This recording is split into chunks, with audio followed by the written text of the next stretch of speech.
জ্বালানি সংকটের শঙ্কায় মোবাইল নেটওয়ার্ক প্রভাব পড়বে অনলাইন ব্যবসাতেও। তনু হত্যাকাণ্ডের 10 বছর পর গ্রেফতার সাবেক সেনা সদস্য হাফিজুর রহমান।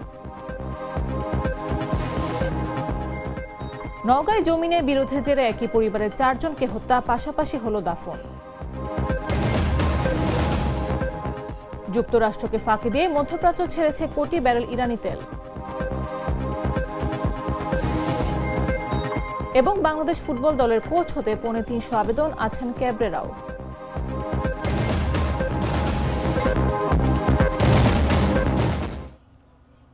দুপুর 1টা নিউজে সবাইকে আমন্ত্রণ। সাথে আছে আমি নাফিস আব্দুল্লাহ।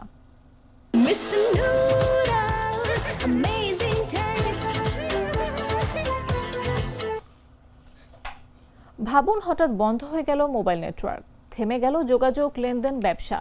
জ্বালানি সংকটে সেই আশঙ্কাই বাড়ছে। বিদ্যুৎ ঘাটতিতে টাওয়ার চালাতে বাড়ছে ডিজেলের ওপর নির্ভরতা, আর সরবরাহে চাপ বাড়ছে প্রতিদিন।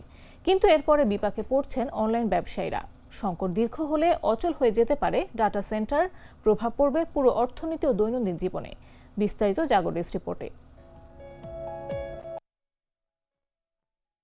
ভাবুন, হঠাৎ করেই আপনার মোবাইলের নেটওয়ার্ক চলে গেল, না কল না ইন্টারনেট। থেমে গেল ব্যবসা, বন্ধ হলো লেনদেন, স্থবির পুরো জীবন। জ্বালানি সংকট কি আমাদের সেই দিকেই ঠেলে দিচ্ছে? এখন হাজারো নারী অনলাইন ব্যবসার উপর নির্ভরশীল। তাদের মতে, লোডশেডিং এর কারণে আগে থেকেই সমস্যায়, এবার মোবাইল নেটওয়ার্কও বন্ধ হলে সংসার চালানোই কঠিন হয়ে পড়বে। একই চিত্র ঢাকার রাইড শেয়ারিং চালকদেরও। ঘন্টার পর ঘন্টা লাইনে দাঁড়িয়ে জ্বালানি সংগ্রহ করতে হয় তাদের। মোবাইল নেটওয়ার্ক না থাকলে জীবন নির্বাহ হয়ে পড়বে আরও দুষ্কর। এদিকে মোবাইল অপারেটরদের সংগঠন জানাচ্ছে, টানা বিদ্যুৎ না থাকায় এখন টাওয়ার ও ডাটা সেন্টার চালাতে নির্ভর করতে হচ্ছে ডিজেল জেনারেটরের উপর। প্রতিদিন প্রয়োজন হচ্ছে বিপুল পরিমাণ জ্বালানি, যা সরবরাহ করা ক্রমেই কঠিন হয়ে উঠছে। সবচেয়ে বড় শঙ্কা ডাটা সেন্টার, কারণ এটি বন্ধ হয়ে গেলে পুরো নেটওয়ার্কই অচল হয়ে যেতে পারে, আর তার প্রভাব পড়বে মোবাইল ব্যাংকিং, ই কমার্স, জরুরি সেবা সবখানেই। বিশ্ববাজারেও অস্থিরতা, বিশেষ করে হরমুজ প্রণালীর সংকট জ্বালানি সরবরাহের চাপ বাড়িয়েছে। যদিও সরকার বলছে পরিস্থিতি নিয়ন্ত্রণে আছে এবং দ্রুত সমাধানের উদ্যোগ নেওয়া হয়েছে। তবে প্রশ্ন থেকেই যায়, যদি সংকট দীর্ঘায়িত হয়, আমরা কি প্রস্তুত? কারণ এখন মোবাইল নেটওয়ার্ক শুধু যোগাযোগ নয়, এটি আমাদের অর্থনীতি ও জীবনের লাইফলাইন। নিউজ ডেস্ক, জাগো নিউজ। কুমিল্লা ভিক্টোরিয়া কলেজের ছাত্রী ও নাট্যকর্মী সোহাগী জাহান তনু হত্যা মামলার 10 বছর পর হাফিজুর রহমান নামে সেনাবাহিনীর সাবেক এক ওয়ারেন্ট অফিসারকে গ্রেফতার করেছে পিবিআই। পরে তাকে কুমিল্লা আদালতে হাজির করা হলে 3 দিনের রিমান্ডে দেন আদালত। বুধবার বিকেলে কুমিল্লার senior judicial magistrate Mominul Haque এ আদেশ দেন। বিষয়টি নিশ্চিত করে পিবিআই তদন্ত কর্মকর্তা তারিকুল ইসলাম জানান, গোপন সংবাদের ভিত্তিতে মঙ্গলবার রাতে রাজধানীতে অভিযান চালিয়ে হাফিজুর রহমানকে তার বাসভবন থেকে গ্রেফতার করা হয়। পরে বুধবার বিকেলে তাকে কুমিল্লার সিনিয়র জুডিশিয়াল ম্যাজিস্ট্রেট আদালতে হাজির করে 7 দিনের রিমান্ড আবেদন করা হয়। পরে বিচারক মমিনুল হক 3 দিনের রিমান্ড মঞ্জুর করেন। এ সময় আদালতে নিহত তনুর বাবা ইয়ার হোসেন, মা আনোয়ারা বেগম ও ছোট ভাই রুবেল হোসেন উপস্থিত ছিলেন। 11 বছরের মাথা ধরা হলো এই একজন আসামি। তো আশা করি যে কষ্ট করছি বাজান যে বিচারটা পামু। তো আমার মেয়ের যেমনি হত্যা করছে, আমিও চাই মেয়ের যে আমার মেয়ের এমনি করছে তারাও তো ফাঁসি চাই। আমি দেশবাসীও জানি কইতে পারে বলে তনু হত্যার ফাঁসি হয়েছে। নওগাঁর নিয়ামতপুরে একই পরিবারের 4 জনকে গলা কেটে হত্যার ঘটনায় 3 জনকে গ্রেফতার করেছে পুলিশ। এ সময় তাদের কাছ থেকে হত্যার সময় ব্যবহৃত ধারালো হাসুয়া এবং ছোরা উদ্ধার করা হয়েছে। জমি ভাগ বাটোয়ারার সূত্র ধরেই পরিকল্পিতভাবে হত্যাকাণ্ড চালানো হয়েছে বলে জানিয়েছেন নওগাঁর পুলিশ সুপার মোহাম্মদ তারিকুল ইসলাম। বুধবার বিকাল 3টায় জেলা পুলিশের সম্মেলন কক্ষে আয়োজিত এক সংবাদ সম্মেলনে পুলিশ সুপার এসব তথ্য জানান। এর আগে সোমবার মধ্যরাতে উপজেলার বাহাদুরপুর ইউনিয়নের বাহাদুরপুর গ্রামে একই পরিবারের 4 জনকে গলা কেটে হত্যা করা হয়। পরে খবর পেয়ে পুলিশ ঘটনাস্থল থেকে মরদেহ উদ্ধার করে। এটা একটা পরিকল্পিত হত্যাকাণ্ড ছিল, যেটা হচ্ছে যে নমির উদ্দিনের এক ছেলে এবং 5 মেয়ের যে সন্তান এবং তাদের মেয়ের জামাইদের মধ্যে যে পারস্পরিক শত্রুতা, জমি নিয়ে বিরোধ এবং যে তাদের মধ্যে যে ক্ষোভ ছিল যে বঞ্চিত হওয়ার, এ থেকেই এই ঘটনার সূত্রপাত হয়েছে। নওগাঁর নিয়ামতপুরে গলা কেটে হত্যাকাণ্ডের শিকার একই পরিবারের 4 সদস্যের দাফন সম্পন্ন হয়েছে। বুধবার বিকাল 5:30টার দিকে উপজেলার বাহাদুরপুর গ্রামে নিজ বাড়ির সামনে পাশাপাশি কবরস্থানে তাদের দাফন করা হয়। এর আগে একই দিন বিকাল 4:30টার দিকে নওগাঁ 250 শয্যার জেনারেল হাসপাতালের মর্গে ময়নাতদন্ত শেষে মরদেহগুলো গ্রামের বাড়িতে আনা হয়। জানাজায় অংশ নিতে বাহাদুরপুর গ্রামের বাসিন্দা, স্বজন এবং আশেপাশের বিভিন্ন এলাকা থেকে কয়েক হাজার মানুষ জড়ো হন। বাদ আসর জানাজা শেষে মরদেহগুলো দাফন করা হয়। এর আগে সোমবার দিবাগত মধ্যরাতে নিয়ামতপুর উপজেলার বাহাদুরপুর ইউনিয়নের বাহাদুরপুর গ্রামে এই হত্যাকাণ্ড ঘটে। এই ঘটনায় নিহতদের 3 স্বজনকে গ্রেফতার করেছে পুলিশ।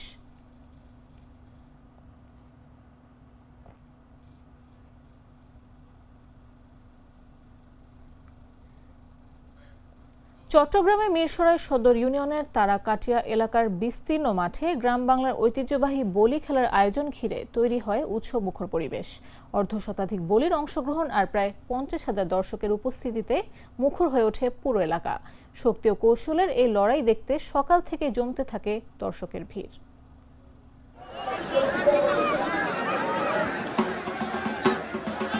মিরসরাই সদর ইউনিয়নের তারাকাটিয়া এলাকার বিস্তীর্ণ মাঠে গ্রাম বাংলার ঐতিহ্যবাহী বলি খেলা অনুষ্ঠিত হয়েছে। অর্ধশতাধিক বলির অংশগ্রহণ এবং 50,000-এরও বেশি দর্শক সমাগমে মুখরিত হয়ে ওঠে পুরো মাঠ। চারপাশে হাজারো দর্শকের ভিড়, হাততালি আর উচ্ছ্বাসে মুখর পরিবেশ। মাঝখানে শক্তি আর কৌশলের লড়াইয়ে মেতে ওঠেন 2 বলি। একে একে চলতে থাকে প্রতিযোগিতা। প্রায় অর্ধশত বলির অংশগ্রহণে জমে ওঠে ঐতিহ্যবাহী এই বলি খেলা।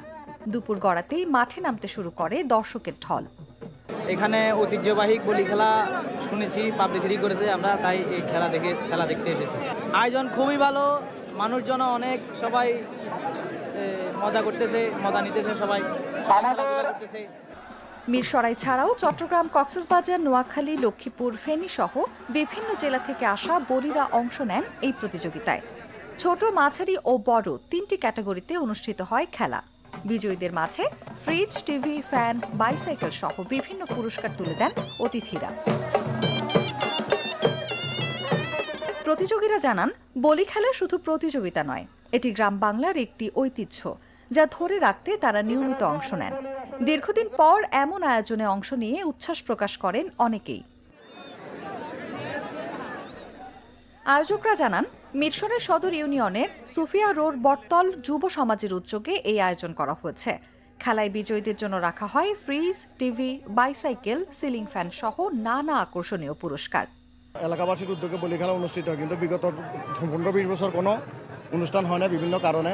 ওনার সাংস্কৃতিক মনা ছিল না, ওনারা ছিল অন্য মন মানসিকতা থাকার কারণে। এখন সাংস্কৃতিক মনার কারণে আমাদের পূর্বপুরুষদের ঐতিহ্য ধরে রাখার জন্য এখন থেকে এলাকাবাসীর উদ্যোগে প্রতি বছর আমাদের এখানে বলি খেলা এবং সাংস্কৃতিক কার্যক্রম হয়ে থাকবে এবং এটার কারণে মানুষের মধ্যে সম্প্রীতির ভাবটা বাড়ে। এবং গ্রাম বাংলার হারিয়ে যাওয়া ঐতিহ্যকে নতুন প্রজন্মের কাছে তুলে ধরতেই এই আয়োজন বলে জানিয়েছেন আয়োজকরা। পহেলা বৈশাখকে ঘিরে এমন আয়োজন ভবিষ্যতে অব্যাহত রাখার প্রত্যাশা তাদের। নিউজ ডেস্ক, জাগো নিউজ।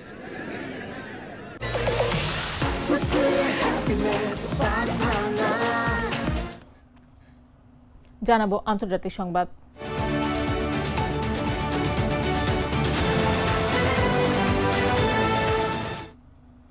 পশ্চিমবঙ্গে কঠোর নিরাপত্তার মধ্যে শুরু হয়েছে প্রথম দফা নির্বাচন। বৃহস্পতিবার স্থানীয় সময় সকাল 7টায় ভোট গ্রহণ শুরু হয়েছে, চলবে সন্ধ্যা 6টা পর্যন্ত। এই দফায় 16 জেলার 152টি বিধানসভা আসনে ভোট গ্রহণ চলছে। এতে ভাগ্য নির্ধারণ হবে 1478 জন প্রার্থীর। প্রথম দফায় মোট ভোটারের সংখ্যা প্রায় 3,60,00,000। এর মধ্যে পুরুষ ভোটার 1,84,00,000, নারী ভোটার প্রায় 1,75,00,000 এবং তৃতীয় লিঙ্গের ভোটার 465 জন। এদিন নন্দীগ্রাম বিধানসভা আসনে ভোট দিয়েছেন বিরোধী দলনেতা শুভেন্দু অধিকারী। এই আসনেই তিনি বিজেপির প্রার্থী হিসেবে প্রতিদ্বন্দ্বিতা করছেন। ভোট দিয়ে বেরিয়ে তিনি বলেন, সকালে পোলিং এজেন্টদের সঙ্গে কথা বলেছেন। পুরো এলাকায় একটি অশান্তির পরিবেশ সৃষ্টি হয়েছিল, তবে এখন পরিস্থিতি স্বাভাবিক রয়েছে। এদিন সকালে ভোট দেন জনতা উন্নয়ন পার্টির চেয়ারম্যান হুমায়ুন কবিরও।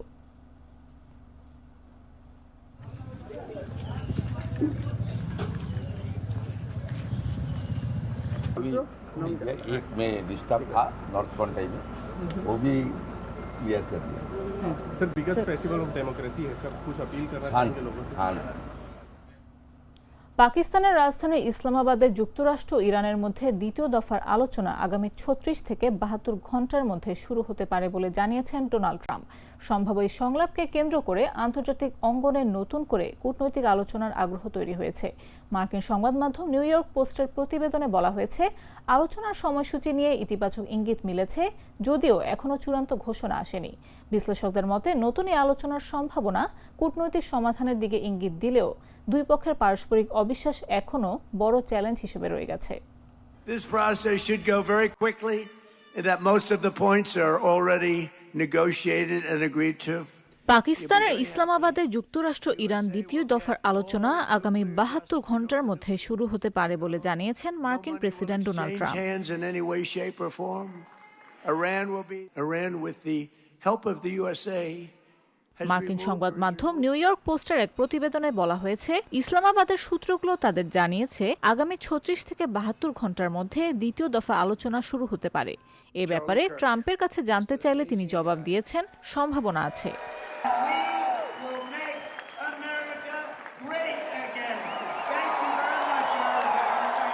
এদিকে ইরানের পররাষ্ট্র মন্ত্রণালয়ের মুখপাত্র ইসমাইল বাঘাই বলেছেন, পাকিস্তানের যুদ্ধবিরতির আহ্বানের পর ইরান তাদের রাজনৈতিক পরিস্থিতির ওপর সতর্কভাবে নজর রাখছে। টেলিগ্রামে দেয়া এক পোস্টে ইরানের রাষ্ট্রীয় বার্তা সংস্থা IRNA বাঘাইকে উদ্ধৃত করে বলেছে, ইরান তাদের জাতীয় স্বার্থ ও নিরাপত্তা রক্ষার্থে প্রয়োজনীয় ও যথাযথ ব্যবস্থা নেবে। এর আগে মার্কিন প্রেসিডেন্ট ডোনাল্ড ট্রাম্প পাকিস্তানের অনুরোধে যুদ্ধবিরতির সময় বাড়ানোর ঘোষণা দেন। তখন তিনি দাবি করেন, ইরানের সরকার বাজেভাবে বিভক্ত।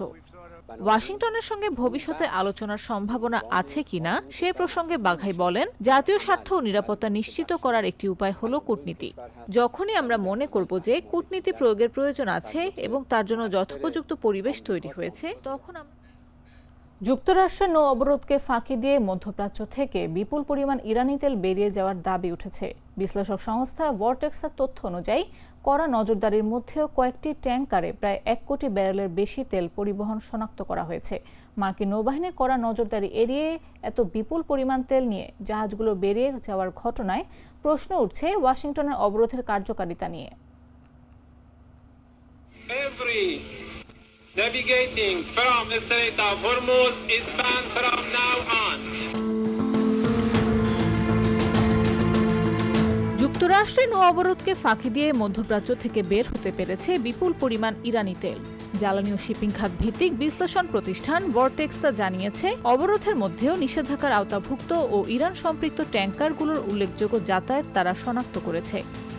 সংস্থাটির তথ্য অনুযায়ী গত ১৩ এপ্রিল থেকে ২০ এপ্রিল পর্যন্ত উপসাগরীয় অঞ্চলে মোট ৩৪টি ট্যাঙ্কারের চলাচল রেকর্ড করা হয়েছে। এর মধ্যে ১৯টি বহির্গামী এবং ১৫টি আগত জাহাজ ছিল।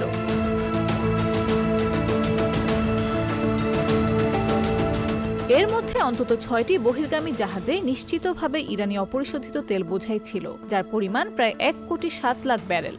মার্কিন নৌবাহিনীর কড়া নজরদারি এড়িয়ে এত বিপুল পরিমাণ তেল নিয়ে জাহাজগুলোর বেরিয়ে যাওয়া ওয়াশিংটনের অবরোধের কার্যকারিতা নিয়ে প্রশ্ন তুলেছে। তবে এই তেলের সবটুকু শেষ পর্যন্ত আন্তর্জাতিক বাজারে পৌঁছাতে পেরেছে কিনা তা এখনও নিশ্চিত হওয়া যায়নি।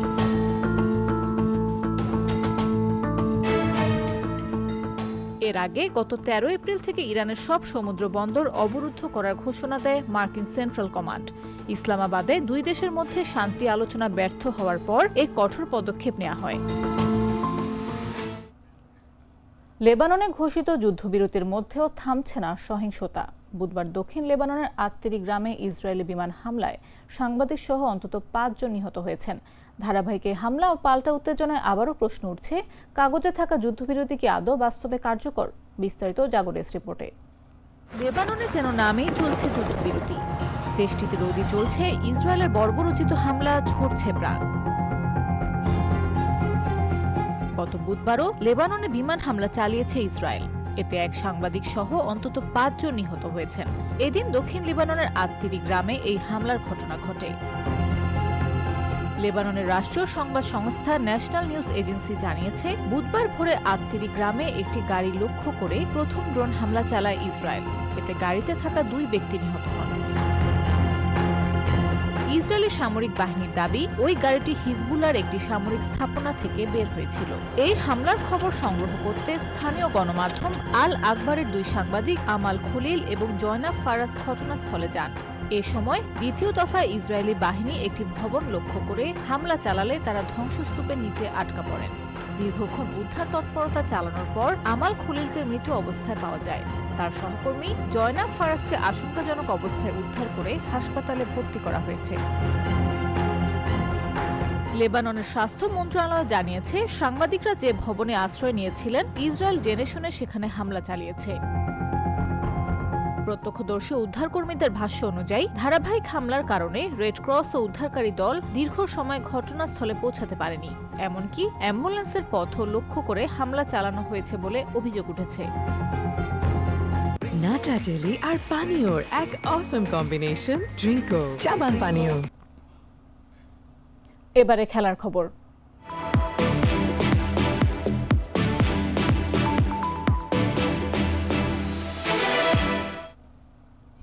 আগামী 30 এপ্রিল শেষ হবে বাংলাদেশ জাতীয় ফুটবল দলের বর্তমান প্রধান কোচ হেভিয়ার ক্যাব্রেরার চুক্তি।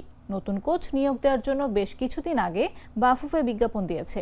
বিজ্ঞাপন প্রচার হওয়ার পরই ব্যাপক হারে আবেদন জমা হতে থাকে বাফুফেতে। সর্বশেষ খবর অনুযায়ী সে আবেদনের সংখ্যা প্রায় 350। আবেদনের সময় বাকি আরও 1 সপ্তাহ। বর্তমান কোচ হেভিয়ার ক্যাব্রেরাও আবেদন করেছেন স্থানীয় 2 অভিজ্ঞ কোচ মারুফুল হক ও জুলফিকার মাহমুদ মিন্টু। ভারতের সাবেক কোচ ক্রোয়েশিয়ান ইগোর স্টিমাচ, রুয়ান্ডা ও ইথিওপিয়ার সাবেক কোচ জার্মানির আন্তোইন হে আছেন আবেদন করাদের তালিকায়। আবেদনকারীদের মধ্যে আছেন ফ্রান্স, পর্তুগাল, রোমানিয়া এবং দক্ষিণ আমেরিকার কয়েকটি দেশের কোচরাও। নিয়োগের জন্য 4 সদস্যের একটি কমিটি করে তাদেরকে একটি সংক্ষিপ্ত তালিকা করার দায়িত্ব দিয়েছে বাফুফে, যাতে হামজা শামিদের কোচ বাছাই প্রক্রিয়াটা সহজ হয়।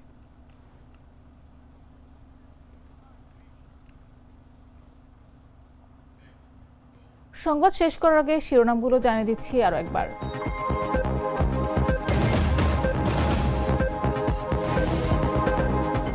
জ্বালানি সংকটের শঙ্কায় মোবাইল নেটওয়ার্ক, প্রভাব পড়বে অনলাইন ব্যবসাতেও। তনু হত্যাকাণ্ডের 10 বছর পর গ্রেফতার সাবেক সেনা সদস্য হাফিজুর রহমান। নওগাঁয় জমি নিয়ে বিরোধের জেরে একই পরিবারের 4 জনকে হত্যা, পাশাপাশি হলো দাফন। যুক্তরাষ্ট্রকে ফাঁকি দিয়ে মধ্যপ্রাচ্য ছেড়েছে কোটি ব্যারেল ইরানি তেল। এবং বাংলাদেশ ফুটবল দলের কোচ হতে 350 আবেদন, আছেন ক্যাব্রেরাও।